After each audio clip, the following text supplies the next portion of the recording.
સ્વાધ્યાયમાં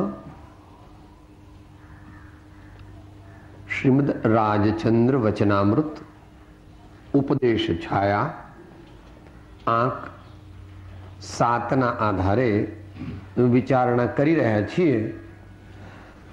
એમાં ગઈકાલે છેલ્લો મુદ્દો એવો આવ્યો હતો કે લોકોને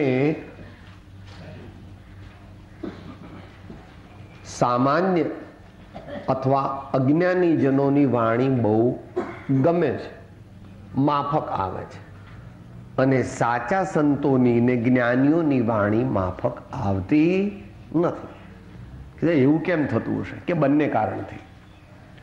પોતાની પાત્રતા નથી એટલે જીવને ભગવાનની જ્ઞાની પુરુષોની વાણી ગમતી ને બીજું, જેમાં પોતાની રુચિ છે, જેમાં એનો રસ છે, એના ઉપર જ્ઞાનીની વાણી ઘા કરે છે, એટલે એ રિવોલ્ટ કરે છે. પણ મોક્ષ માર્ગની રીત રસમ જ એ છે જે પત્રાંક 143ના 3જા મુદ્દામાં આપણને કહી છે કે અત્યાર સુધી જે કર્યું તે કરવાથી હવે પાછા વળો, નિવૃત્ત થાવ. મોક્ષ માર્ગ એટલે શું?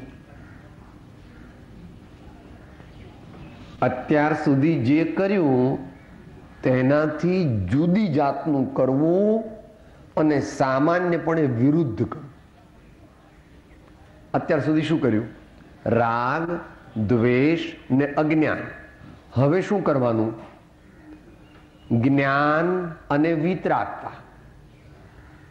અત્યાર સુધી શું કર્યું? અજ્ઞાન, રાગ અને દ્વેષ. હવે શું કરવાનું?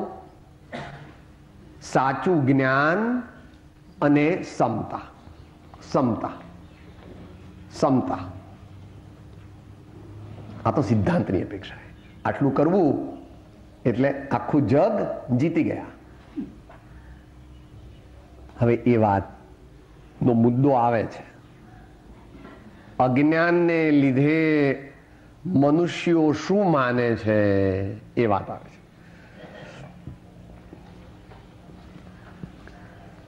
વિચાર કરો, હું વાણિયો છું ઇત્યાદિ આત્મામાં રોમે રોમે વ્યાપ્યું છે તે ટાળવાનું છે. એકદમ સ્વીપિંગ સ્ટેટમેન્ટ છે.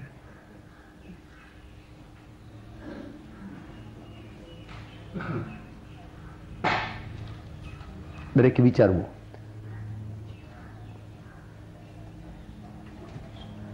જીવન વ્યવહારની અંદર તું આવો વિચાર કેટલી વાર કરે છે? વળી આવી વાણી કેટલી વાર બોલે છે? અમે તો વાણિયા, અમે તો પટેલ. એ ઇત્યાદિ એમ સૂચવે છે કે તારા સંસ્કાર હજુ અતિ દ્રઢ છે. પર્યાય બુદ્ધિના, અજ્ઞાનના સંસ્કાર દ્રઢ છે. જો જ્ઞાનના સંસ્કાર હોય તો એમ બોલે, હું મુમુક્ષુ છું, હું સાધક છું, હું આત્મા છું, પ્રભુનો સેવક છું, ગુરુની આજ્ઞાનું આરાધન કરવું છે. એવો અંતરમાં વિચાર આવે, એવા ભાવ થાય તો માનવું કે મુમુક્ષુપણું છે. પણ વારંવાર વિચાર પણ એવા આવે કે અમે તો વાણિયા એટલે બધાને છેતરીએ. અથવા તો સાંભળ્યું તું કે ભગવાને પહેલા વાણિયા બનાવે ને પછી વાણિયા બધાને બનાવે. ભગવાને પહેલા વાણિયાને બનાવે ને વાણિયા પછી બધાને બનાવે એટલે સમજી ગયા ને? હા. અને પાછો આવું માનવામાં એ પોતે મોટપનો અનુભવ કરે છે. જ્યારે ભગવાન કહે છે કે જે બીજાને બનાવે છે તે પોતે જ બને છે, એવું વચનામૃત છે કૃપાળુદેવનું. શું છે? બોલો, કયું વચન ભાઈ? દુર્જનતા કરીને ફાવવું, તેજ હારવું, એમ માનવું. ફરીથી, વેરી ઇમ્પોર્ટન્ટ. દુર્જનતા કરીને ફાવવું, એ જ હારવું, એમ માનવું. બહુ શાસ્ત્રો જાણવા કે બહુ નિયમો વાંચવા લેવા એ મોક્ષ માર્ગ નથી. અંદર સત્યનો સ્વીકાર કર, અંદરમાં પોતાના આત્માને સમજાવવો નહીં, બે ધોલ મારીને એની પાસે ફરજિયાત એ કરાવવું.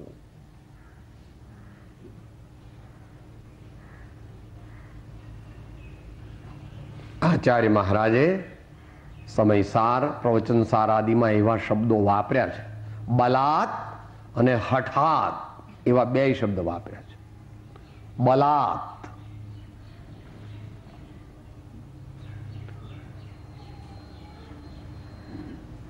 ઇત્યાલોચ્ય વિવેચ્ય તત્કિલ પરદ્રવ્યમ સમગ્રમ બલાત.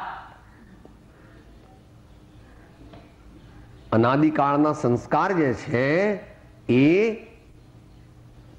દેહ બુદ્ધિના છે.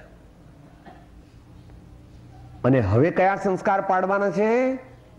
આત્મબુદ્ધિના, આત્મભાવનાના, દેહાતીતપણાના.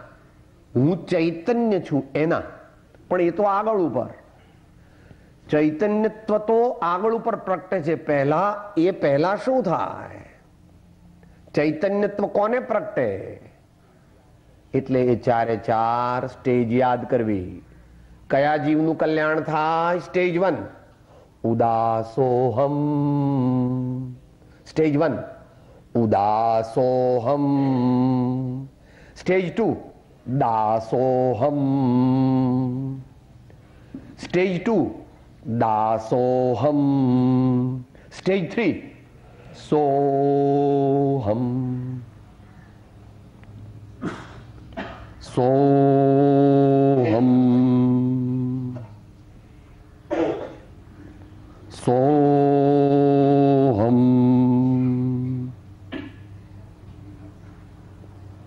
સોહમ.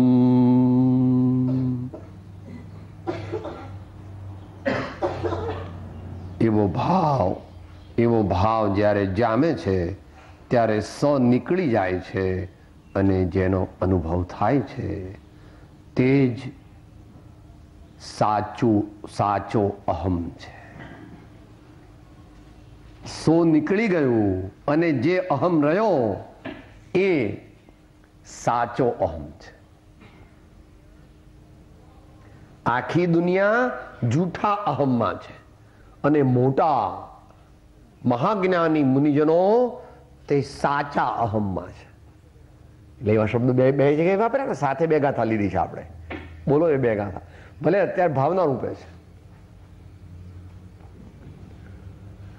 મૂળ તો સંસ્કૃતમાં બોલીએ તો વધારે ખ્યાલ આવે, પણ અત્યારે ગુજરાતીમાં બોલો, વાંધો નહીં. હું એક શોધ સદાય આરોપે જ્ઞાન દર્શનમય કરે, કઈ અન્ય જે પરો નથી, પરમાણુ માત્ર નથી. એ ત્યાં આગળ નાસ્તીથી કીધું, હવે અસ્થિથી કહે છે. છું એક શુદ્ધમાં મહત્વહીન, હું જ્ઞાન દર્શન પૂર્ણ છું. એમાં રહી સ્થિત લીન, એમાં શીઘ્ર આસૌ ક્ષય કરું. બેમાં હું શબ્દ તો મૂક્યો છે. એમને હું છે ખરું, પણ શેમાં છે હું? પોતાના સાચા સ્વરૂપ,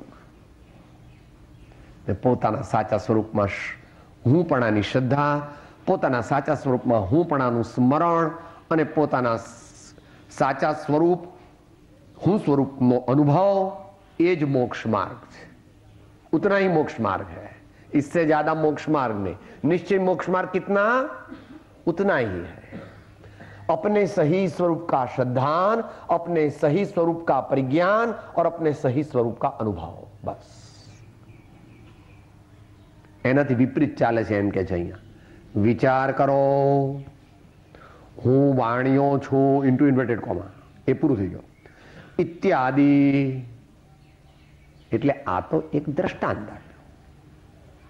આપણે સવારથી છેલ્લા 10 દિવસ કોઈ એમ 1 મહિનો વિચાર કરવો.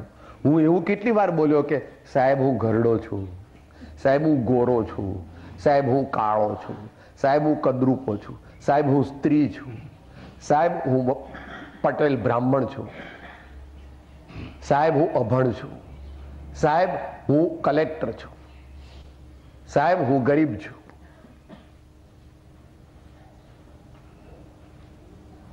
આવું બધું જે વિચારે છે, અને આગળ પણ હું ત્યાગી છું, હું ગુરુ છું, આ શાસ્ત્રો મેં લખ્યા છે, આ પ્રવચન હું કરું છું, આ જ્ઞાન ભંડાર મારો છે, આ તીર્થ મારે મેં બંધાવ્યું હતું. આવું પણ જે માને તે અજ્ઞાની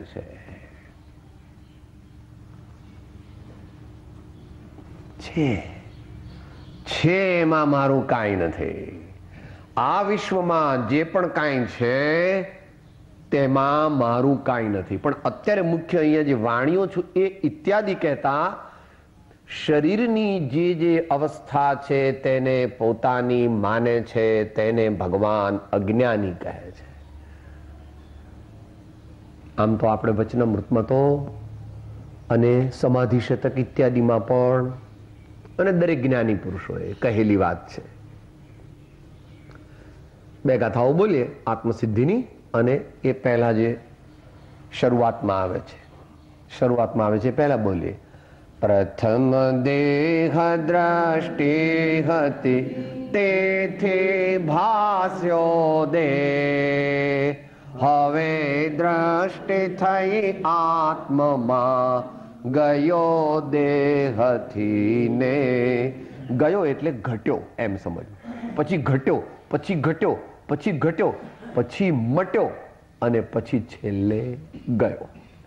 દેહાત્મ બુદ્ધિ કેવી રીતે ટળે છે એ ઉપદેશ છાયાના 14માં છે ને ભાઈ, એનું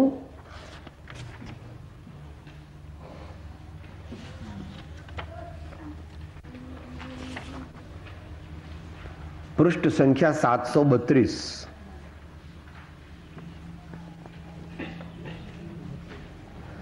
પૃષ્ઠ સંખ્યા 732 નીચેથી ચોથો પેરેગ્રાફ, સમકિત થયું હોય તો દેહાત્મ બુદ્ધિ મટે, એ જનરલ સ્ટેટમેન્ટ કર્યું, સેમિકોમા છે. જો કે અલ્પબોધ મધ્યમ બોધ, વિશેષ બોધ જેવો હોય તે પ્રમાણે પછી દેહાત્મ બુદ્ધિ મટે. અલ્પબોધ ચોથા ગુણ સ્થાને છે, નિશ્ચયથી લઈએ તો. મધ્યમ બોધ પાંચમા ને છઠ્ઠા ગુણ સ્થાને છે, અને વિશેષ બોધ સાતમા ગુણ સ્થાન ને છે, સાતમા ગુણ સ્થાને છે. ઉપર છે એ ગૌણ રાખવું. આ કાળે જે થઈ શકે તેની જ વાત મુખ્યપણે કરવી. સાતમું ગુણસ્થાન આખું અત્યારે નથી. સ્वस्थान प्रमत थोड़ा सा है, इससे आगे नहीं है. એટલે ચોથું ગુણસ્થાન અલ્પબોધ નિશ્ચયથી લઈએ તો, પાંચમું છઠ્ઠું ગુણસ્થાન મધ્યમ બોધ, સાતમું ગુણસ્થાન વિશેષ બોધ. એ વિશેષ બોધની ઉપયોગ રૂપ દશા માત્ર થોડી સેકન્ડ ટકે છે, વિશેષ ટકતી નથી. તો શું કે છે? દેહને વિશે રોગ આવે જેનામાં આકુળ વ્યાકુળતા માલુમ પડે તે મિથ્યા દ્રષ્ટિ જાણવા. માલુમ પડે એનો અર્થ કે સ્થૂળપણે પ્રગટે તે. માલુમ પડે એટલે સ્થૂળપણે પ્રગટે તે. પણ અત્યારે એ વિષય નથી આપણો. અત્યારે તો એટલો જ વિષય છે કે રોમે રોમે વ્યાપ્યું છે તે ટાળવાનું છે. જ્યારે જ્યારે એવું યાદ આવે આ મારા દીકરા, એટલે શું યાદ આવ્યું? હું કોઈનો બાપ. તો કેવું કે હું કોઈનો બાપ નથી, એમ આપણા મનને કેવું. એટલે માં એમ પણ સમજી લેવું, હો આ મારો બાબો. કે બાબો નહીં, મિત્ર પુત્ર. બહુ અઘરું છે. મિત્ર પુત્ર એટલે મોહ ગયો, મોહ ગયો. અને એવું કરી શક્યા એટલે સીતા માતાને આજે હજારો લાખો વર્ષ પછી પણ આપણે યાદ કરીએ છીએ. જે લવ અને કુશને જન્મ આપ્યો એકલા, પતિના વિયોગમાં, સાસરિયાના વિયોગમાં, મહેલના વિયોગમાં, કોઈ આશ્રમમાં, અને જેને શિક્ષણ, સંસ્કાર અને માતા પિતા બંને તરીકેનું કામ જે સીતા માતાએ કર્યું, અને 16, 17, 18 વર્ષના થયા અને એ અશ્વમેઘ યજ્ઞનો ઘોડો પકડાયો, યુદ્ધ થતા અટકી ગયું. માતાએ કીધું કે બેટા युद्ध नहीं करते, ये तुम्हारे पिताजी है. बेटा इनसे युद्ध नहीं करते, ये तुम्हारे. एकदम पड़ी गया एना बाण लवकुशना. એકદમ જઈને વંદન કરે. પછી રામ બધા જાય છે અયોધ્યામાં. રામ કહે છે મેં તમને બહુ દુઃખ દીધું, આખી જિંદગી તમે ઘેર મારે ઘેર આવ્યા ત્યારથી દુઃખ દુઃખ ને દુઃખ, પણ હવે તો તમે મહારાણી તરીકે આ લવકુશ બધા તમને ખૂબ સુખ આપશે અને હું પણ તમને યથાયોગ્ય મદદ કરીશ. अपना जिसकी विवेक ज्योति विशेष जागृत हो गई है, ऐसा यह सीता का आत्मा अभी आपसे इजाजत चाहता है. बस राम रड़े છે, लवकुश रड़े છે. हो गया.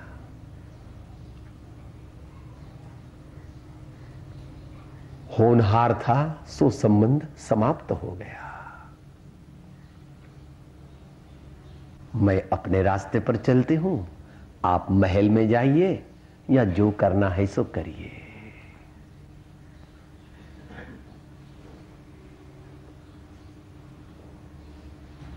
દુનિયાની દ્રષ્ટિએ હૃદયના ટુકડા બે, એ બેને ફેંકી દીધા એક સેકન્ડમાં. એટલે સીતા માતા મહાજ્ઞાની હતા, જેનો વિચાર પણ ન કરી શકે કોઈ. અને રામનો ત્યાગ કરવો, આપણા જેવા રામનો ત્યાગ નથી કરી શકતા. લો આપણે કે એમના પત્ની નથી ને એમના જોયાય નથી ને જાણ્યાય નથી, તોય આપણે રામનો ત્યાગ નથી કરી શકતા. એ રામને પણ છોડી દીધા. મિત્ર પુત્ર मित्र पति मानता था। मैं आपको सहाय कर सकती हूं, न आप मेरे हैं न मैं आपकी हूं।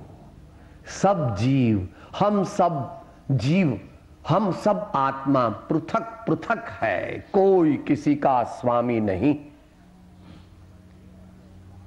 हालांकि व्यवहार संबंध है, मगर परमार्थ स्वस्वामी संबंध अणुमात्र भी निश्चय से नहीं है। कितना मीठा था प्रवचन सार, ये बोली नागल चलिए। ई रीत ते थे आत्मने ज्ञायक स्वभावे, जाने ने परिवर जो छो हो ममत्व निर्मम भाव माहो, स्थिर रहो निर्मम भाव माहो स्थिर रहो।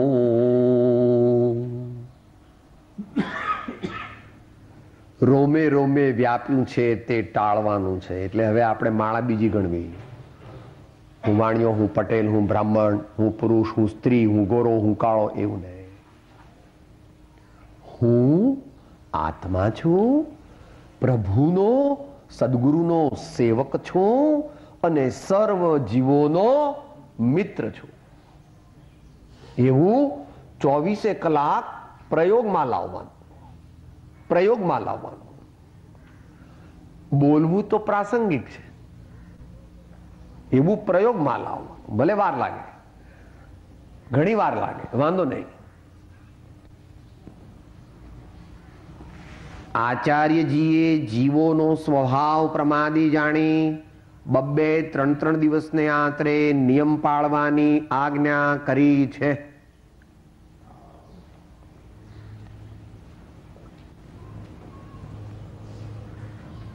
આપણામાં પરંપરામાં દરરોજ કંઈક નો કંઈક નિયમ લેવાની એક પદ્ધતિ છે, હોય છે ને। પ્રવચન પૂરું થાય ને પછી કે આજના પચખાણ એવું બોલે છે ને ભાઈ, એવું અમુક વાર ગયો છું એટલે મેં સાંભળેલું છે। હે, હા હા, એટલે જે જેની શક્તિ, જે જેના ભાવ, પરંતુ કંઈક લેવો, કંઈક લેવો એટલે શું? આ મંજીભાઈને ખબર પડે કે મારું ધારેલું બધું થશે નહીં। આ મંજીભાઈને ખબર પડે કે હું આત્માનો સેવક છું, મન એ આપણો નોકર છે, પણ અત્યારે તો રિવર્સ થઈ ગયું છે। એમાં પણ શહેરી જીવનમાં ખાસ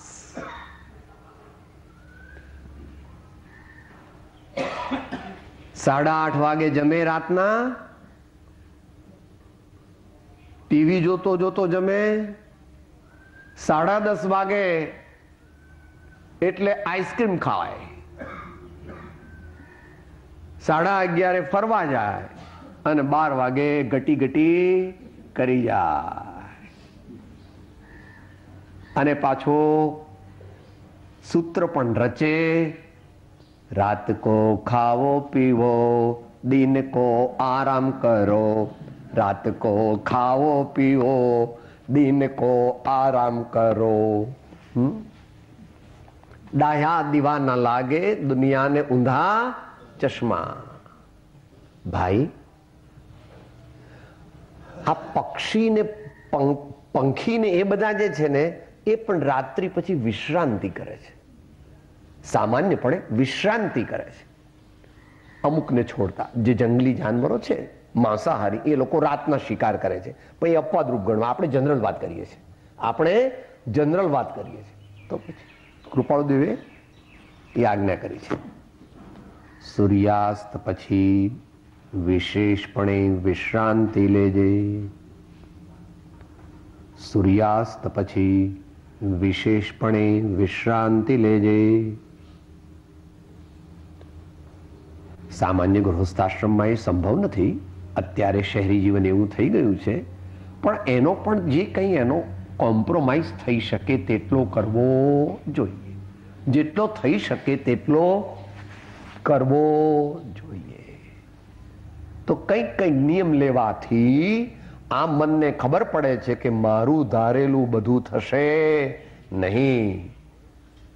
એને માટે 18 નિયમ પાઠ 100 ની અંદર કહ્યા છે.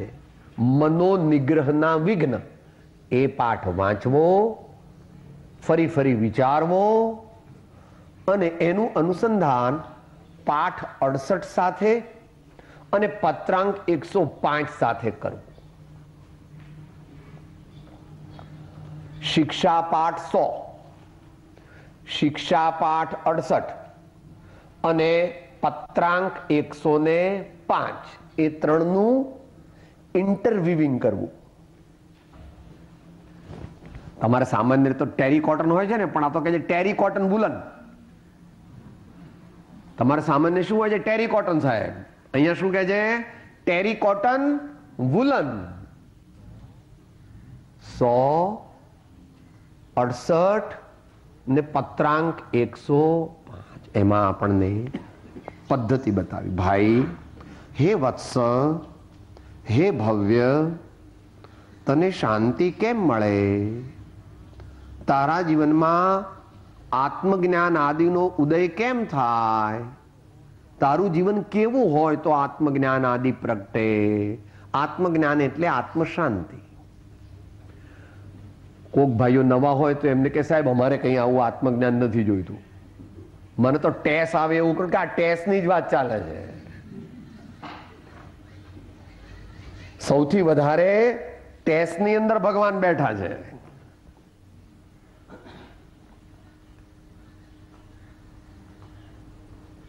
ગઈકાલે જ બોલ્યા હતા ને પૂર્વ અવસર, સાદે અનંત અનંત સમાધિ સુખમાં અનંત દર્શન જ્ઞાન અનંત સહિત જો.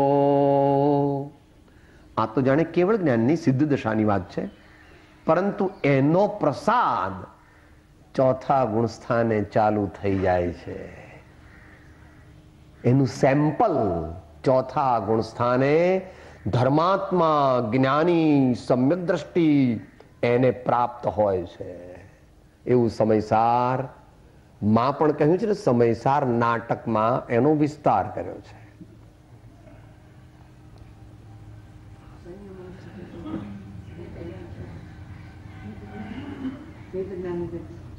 ભેદ વિજ્ઞાન જગ્યો જીન કે ઘટ શીતલ ચિત્ત ભયો જીમ ચંદન કેલી કરે શિવ માર્ગ મે જગ માહી જીને સર કે લઘુનંદન સત્ય સ્વરૂપ સદા જીન કે પ્રગટ્યો અવદાત મિથ્યાત નિકંદન શાંત દશા તીન की પહેચાની કરે કર જોરી બનારસી વંદન. શાંત દશા તીન की પહેચાની કરે કર જોરી બનારસી વંદન. શીતલ ચિત્ત ભયોજીમ ચંદન, peace of mind, bliss of soul, and serenity and equanimity in all the acts of the day. That is the indication of an enlightened soul. Peace of mind, bliss of soul, and equanimity in all the acts of life. These are the indications of an enlightened soul. માટે તું કહે છે ને સાહેબ મને ટેસ આવે એવું કરો ને, આ ટેસ આ ધીમે ધીમે આવે બાપા. ટેસ આવવાનો આ ઉપાય મોટા પુરુષોએ, દરેક જ્ઞાની ભગવંતોએ. હો, તમને કદાચ એમ લાગે સાહેબ તમે તો એકલા કૃપાળુદેવની વાત કરો છો કે કોઈ અમુક આચાર્યની વાત કરો છો, એકલા મહાવીર ભગવાને આવું કહ્યું. બધાય ભગવાને એવું કહ્યું છે, બધાય ભગવાને એવું કહ્યું છે. સાત્વિક સુખ એનું વર્ણન શ્રીમદ ભગવદ્ ગીતાના 18મા અધ્યાયમાં આવે છે. 37, 39 શ્લોક છે બંતાસની. યત્તદગ્રે વિષમ ઈવ પરિણામે મૃતોપમમ તત્સુખમ સાત્વિકમ પ્રોક્તમ આત્મબુદ્ધિ પ્રસાદજમ. बुद्धि को आत्मा में स्थिर करने से जो प्रसाद उपजता है, उससे जो सुख होता है, वो प्रसन्नता रूप सुख है। उससे क्रमशः तात्विक अतीन्द्रिय आनंद की उत्पत्ति होती है। बाकी तो 108 वांचो, એમાં ઘણો વિસ્તાર કરેલો છે, બરાબર ને? હે જીવ, ભ્રમામાં તને સત્ય કહું છું, સુખ અંતરમાં છે, બહાર શોધવાથી મળશે નહીં. તો આપણને કહે છે દરરોજ થોડો થોડો નિયમ લેવો, દરરોજ પોતાની જાતને રોકવી, વારંવાર રોકવી અને રોકીને લગાવવી પરમાત્માના ચરણ કમળમાં, સદગુરુના ચરણ કમળમાં. મોક્ષનો માર્ગ જ એ પ્રકારે છે. દાસોહમ દાસોહમ દાસોહમ. છઠ્ઠા ગુણસ્થાનના અંત સુધી દાસોહમ રહે છે બુદ્ધિપૂર્વક. સાતમાથી એ નીકળી જાય છે કે શું થાય સાહેબ સાતમાએ? સાતમાએ થાય એ તો અનુભવ ગમ્ય છે, આપણા અનુભવનો વિષય નથી, પરંતુ ભગવાને વર્ણન તો કર્યું છે એનું, કારણ કે એમણે અનુભવ કર્યો છે સાતમાનો. એમણે વારંવાર સાતમાનો અનુભવ કર્યો છે. ધ્યાતા ધ્યાન સાથે બોલીએ. ધ્યાતા ધ્યાન ધ્યેયગત કામ હું સેવકને હો છો સ્વામ. ધ્યાતા ધ્યાન ધ્યેયગત કામ હું સેવકને હો છો સ્વામ. દર્શન જ્ઞાન રમણ એકતાન કરતા પ્રગટે અનુભવ જ્ઞાન. દર્શન જ્ઞાન રમણ એકતાન કરતા પ્રગટે અનુભવ જ્ઞાન.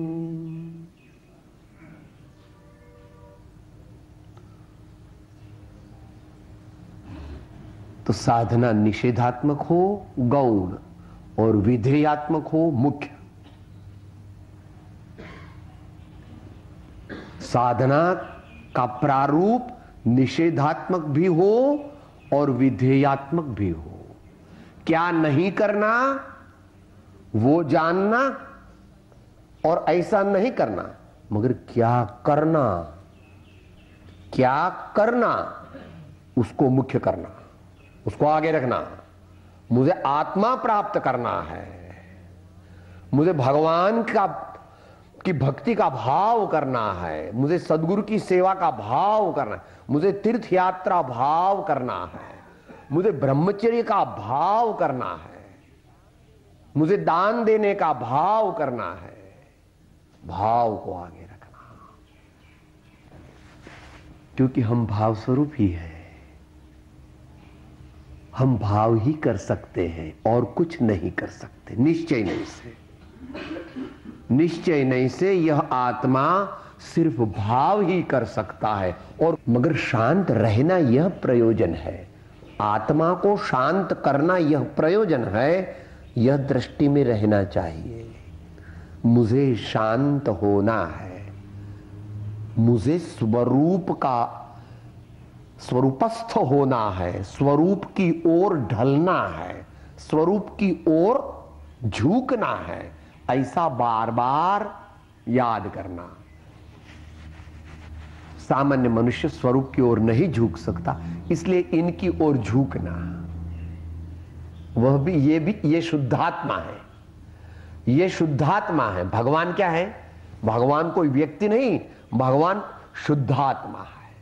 तो उसकी ओर उसकी ओर उसकी ओर झुकना. इसके लिए असत्संग असत प्रसंग कम करना. कल तीन बात आई थी ने. आरंभ परिग्रह त्यज करी पंच महाव्रत धार, अंत समय आलोचना करु संथारो सार. ऐसा आया था वचनामृत जी में. सत्संग करने पर बहुत जोर दिया है. ऐसे समागम नहीं करना जिससे अपना चित्त चंचल हो जाए अपना चित्त विकृत हो जाए, अपना चित्त लोभी हो जाए, अपना चित्त मायावी हो जाए, ऐसा नहीं, कम।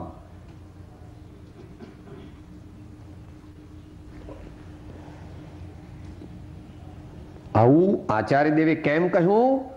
જીવોનો સ્વભાવ પ્રમાદી જાણી. આપણે બધા કેવા છીએ? જાણીએ છીએ. આપણે બધા કેવા છીએ? સામાન્યપણે જાણીએ છીએ. ન જાણતા હોય તો આચાર્ય કહે છે. મહાપુરુષો પોતાને જ ઉદ્બોધન કરે છે. મહાપુરુષોએ જે શાસ્ત્ર વગેરે લખ્યા એનાથી આપણને માર્ગની પ્રાપ્તિ થઈ, પણ ખરેખર તો એમણે પોતાના કલ્યાણને માટે લખ્યા છે.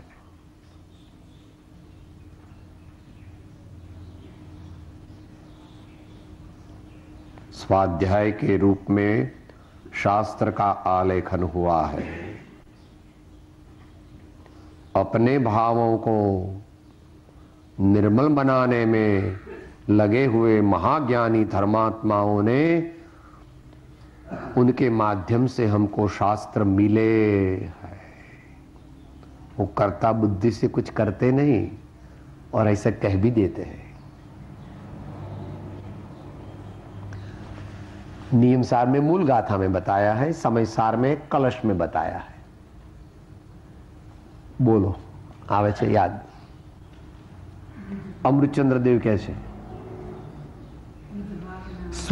ये नियम सार 187 लास्ट गाथा ऑफ नियम सार. मैंने अपने ही भावों को बहलाने के लिए इस शास्त्र की रचना की है. स्वशक्ति संसूचित वस्तु तत्व व्याख्या कृतेयम समयस्य शब्दे स्वरूप गुप्तस्य न किंचिदस्ति कर्तव्यमेवा मृतचंद्र सूरे. आचार्य भगवान कहते हैं,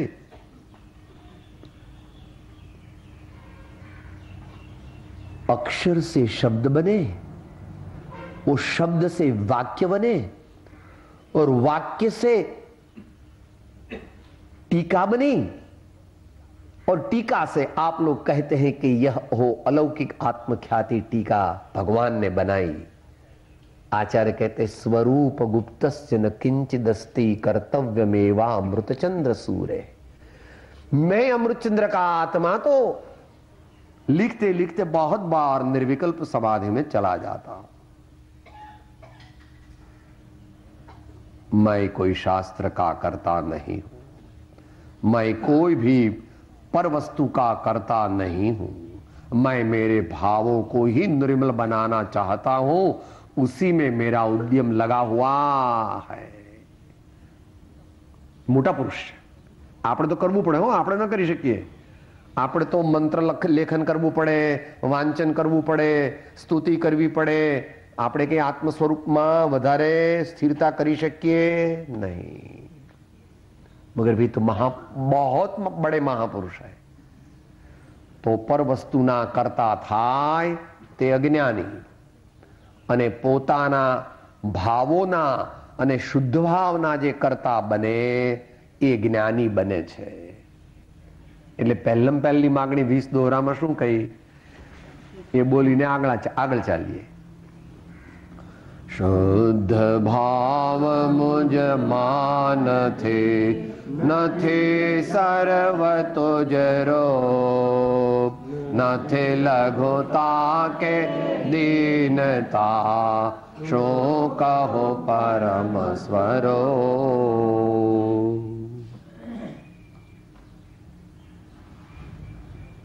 લાવવાની છે એટલે ઉપરનું બધું કાઢવાનું છે.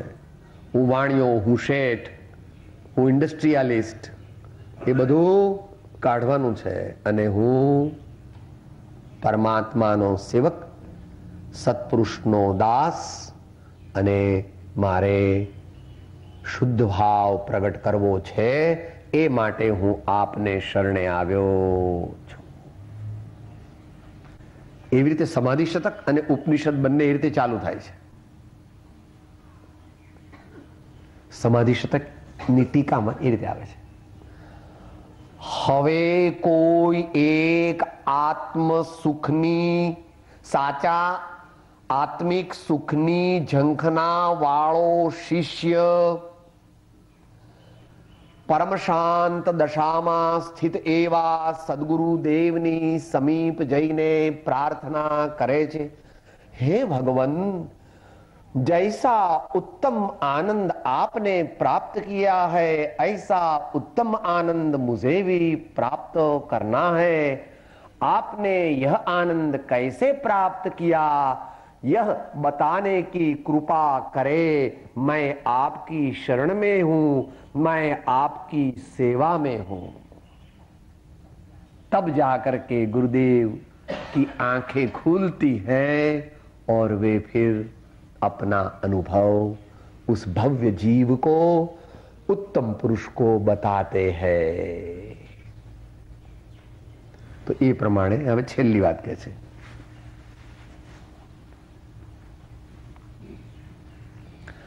संवत्सरीनो दिवस कई 60 घड़ी थी વધતો ઓછો થતો નથી, તિથિમાં કઈ ફેર નથી, પોતાની કલ્પનાએ કરી કઈ ફેર થતો નથી। ક્વચિત માંદગી આદિ કારણે પાંચમનો દિવસ ન પળાયો અને છઠ પાળે અને આત્મામાં કોમળતા હોય તો તે ફળવાન થાય।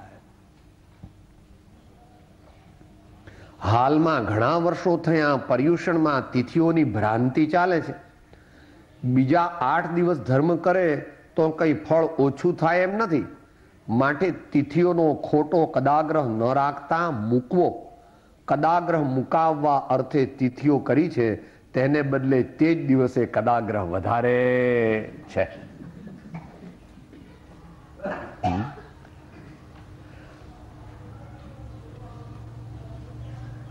अज्ञानी जीव को शास्त्र शस्त्र बन जाते हैं। जिनकी दृष्टि यथार्थ नहीं है उनको शास्त्र ही शस्त्र के रूप में परिणमन हो करके वो नीच गति को प्राप्त होता है, दुख को प्राप्त होता है, चिंता को प्राप्त होता है, शोक को प्राप्त होता है। इसमें शास्त्र का दोष नहीं है, अपना ही दोष है। तो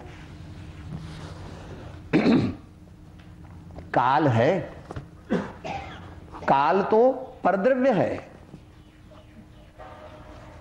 काल है निश्चय नहीं से परद्रव्य है। इसलिए अमुक दिन को ही धर्म करना और बाकी के दिन धर्म नहीं करना, ऐसा कुछ है नहीं। हाँ? ऐसी एक कथा आती। हनुमान जी को किसी ने पूछा, महाराज आज कौन सा दिन है? हनुमान जी कहते, हम तो कोई दिन नहीं गिनते, हमारे लिए तो एक ही दिन है, सब दिन हमारे लिए शनिवार है। सब दिन हमारे लिए शनिवार है।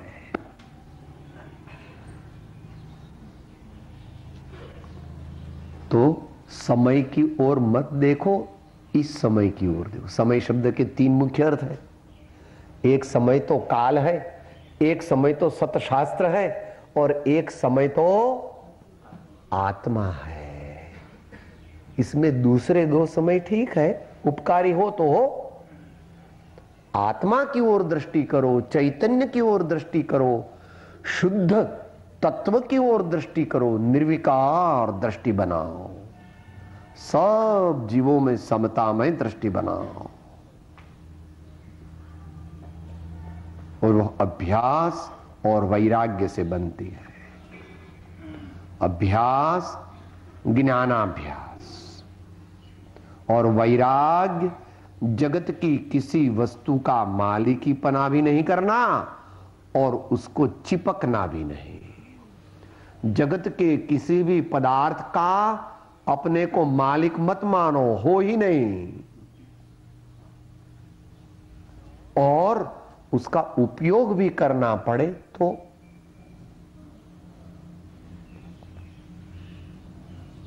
उसको चिपको मत। हो अनासक्त, निर्ममत्व, निर्मोहीपना, ऐसी सावधानी रखना। वो रहती नहीं, इसलिए परमात्मा और सदगुरु का बार बार स्मरण करने से चित्त निर्मल होता है। बार बार परमात्मा और सदगुरु का स्मरण करने से चित्त निर्मल होता है और वो ही अंत मंगल में अपन बोल ले। करना क्या, करना क्या?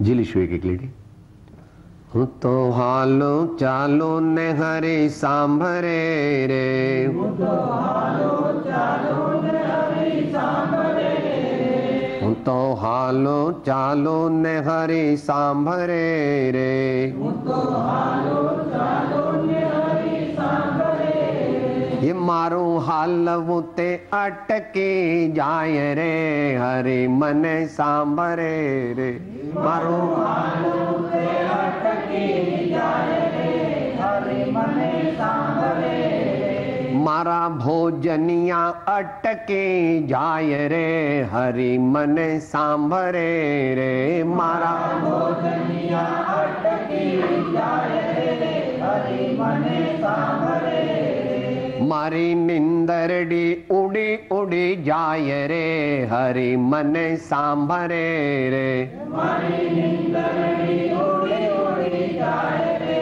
हरि मने सांभरे रे, मारा शुभाशुभ अटके जाए रे, हरि मने सांभरे रे, मारा शुभाशुभ अटके जाए रे, हरि मने सांभरे रे, हरि मने सांभरे रे, हरि मने सांभरे रे, हरति पापम च पुण्यम च इति हरिः शुद्धात्मा,